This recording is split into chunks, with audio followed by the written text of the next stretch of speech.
பிஸ்மில்லாஹ் ரஹ்மான் ரஹீம். கண்ணியமிக்க சகோதர சகோதரிகளே, அல்லாஹ்வின் நல்லடியார்களே, அஸ்ஸலாமு அலைக்கும் வரஹ்மத்துல்லாஹி வபரகாத்துஹு.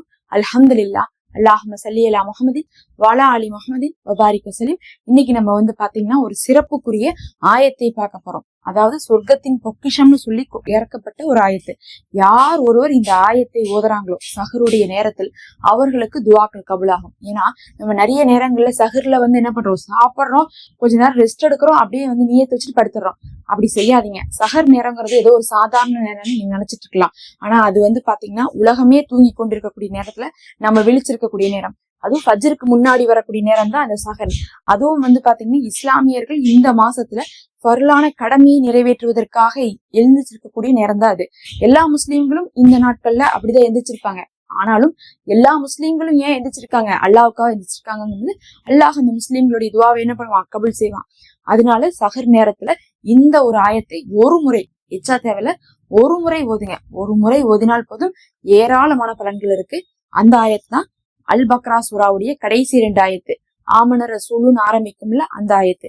அந்த ஆயத்துல அல்லாஹ் அப்படி என்ன வச்சிருக்கான் அப்படிங்கறத நீங்க தெரிஞ்சுக்கோங்க. 2 ஆயத்துல முதல் ஆயத்துல என்ன இருக்குன்னு சொல்லி பாத்தீங்கன்னா, அல்லாஹ் அவன் இறக்கிய வேதம், அவன் இறக்கிய நபிமார்கள், அவனுடைய அனைத்து மலக்குமார்கள், இவங்க யார்கிட்டயுமே நீங்க பாகுபாடு பார்க்காதீங்கன்னு நல்லா சொல்றான். நம்ம எப்படி சொல்லணும், நாங்க எல்லா நபிமார்களையும் ஏத்துக்கிறோம், யாரையுமே நாங்க புறக்கணிக்கல, மறக்கல அப்படின்னு நம்ம சொல்லணும்.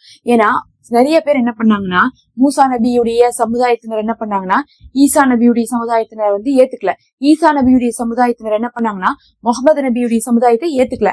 அதனாலதான் பாத்தீங்கன்னா கிறிஸ்டின், அதே மாதிரி பாத்தீங்கன்னா யூதர்கள், முஸ்லீம் நம்ம இருக்கோம். ஒருவேளை இவங்க எல்லாம், இந்த கிறிஸ்டினும் யூதர்களும் இஸ்லாத்தை ஏத்திருந்தாங்கன்னா எப்படி ஏத்திருப்பாங்க, நபியை ஏற்றிருந்தாங்கன்னா இஸ்லாத்தை ஏத்திருந்தாங்கன்னா இன்னைக்கு அவங்க முஸ்லீமா இருந்திருப்பாங்க. அப்ப அவங்க என்ன பண்ணிட்டாங்க, அவங்க பாகுபாடு பார்த்துட்டாங்க. அல்லாஹு அனுப்புன மூசாவை ஏத்தவங்களுக்கு அல்லாஹு அனுப்புன நபியான முகமது நபி ஸல்லல்லாஹு அலைஹி வஸல்லம் அவர்களை ஏத்துக்க முடியல.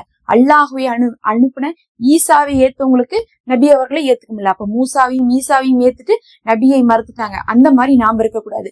நம்ம என்ன சொல்லணும், அல்லாஹ்ட்ட, யா அல்லாஹ் உன்னுடைய எல்லா நபிமார்களையும் நாங்க நம்புறோம், உன்னுடைய எல்லா வேதத்தையும் நாங்க நம்புறோம். ஏன்னா குர்ஆன் மட்டும் வேதம் இல்ல, இதுக்கு முன்னாடி வந்திருக்கு நிறைய வேதங்கள், அதையும் நாங்க நம்புறோம். இன்ஜில், ஜபூர், தௌராத் போன்ற வேதங்களையும் நாங்க நம்புறோம். இன்னும் உன்னுடைய மலக்குமார்களையும் நாங்க நம்புறோம். கண்ணார இதுவரை நம்ம மலக்குமார்கள் யாரையுமே பார்த்தது இல்ல, ஆனா நாங்க நம்புறோம். நீ என்ன சொல்றியோ அது எல்லாமே நாங்க நம்புறோம்னு சொல்லிட்டு அல்லாஹ்விடத்துல என்ன பண்றோம், நம்ம நம்புறதை பத்தியும் இன்னும் அதுல நாங்க பாகுபாடு பார்க்க மாட்டோம் அப்படிங்கறதை பத்தியும் வாக்குறுதி கொடுக்கறதா முதல் ஆயத்து.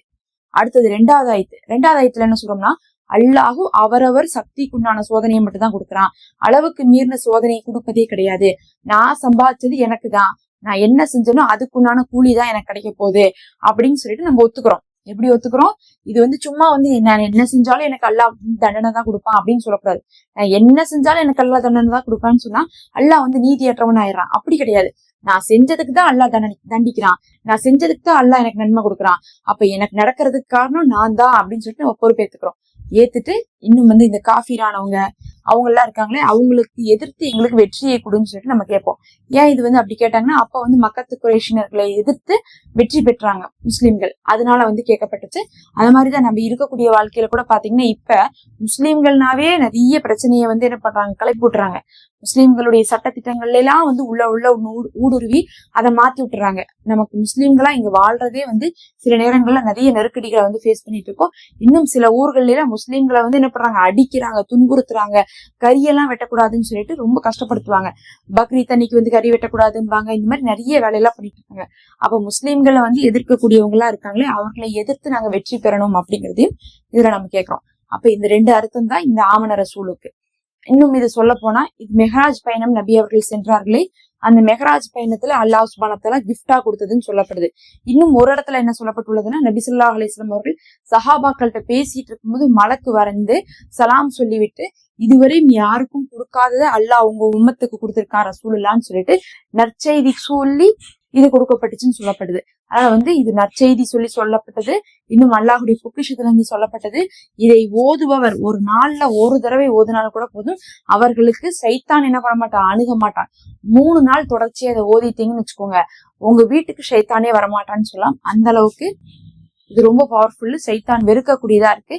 இதை என்ன பண்ணுங்க, ஒரு தடவை சஹர் நேரத்துல ஓதிட்டு துவா செய்யுங்க, உங்களுக்கு உடனுக்குடனே பதிலும் கிடைக்கும். இது பயனுள்ளதாக இருக்கும்னு நினைக்கிறேன். மறக்காம சப்ஸ்கிரைப் பண்ணிக்கோங்க. இந்த ரமலான் மாசத்துல ஒரு ஹதியாவாக மெம்பர்ஷிப்ல ஜாயின் பண்ணிக்கோங்க.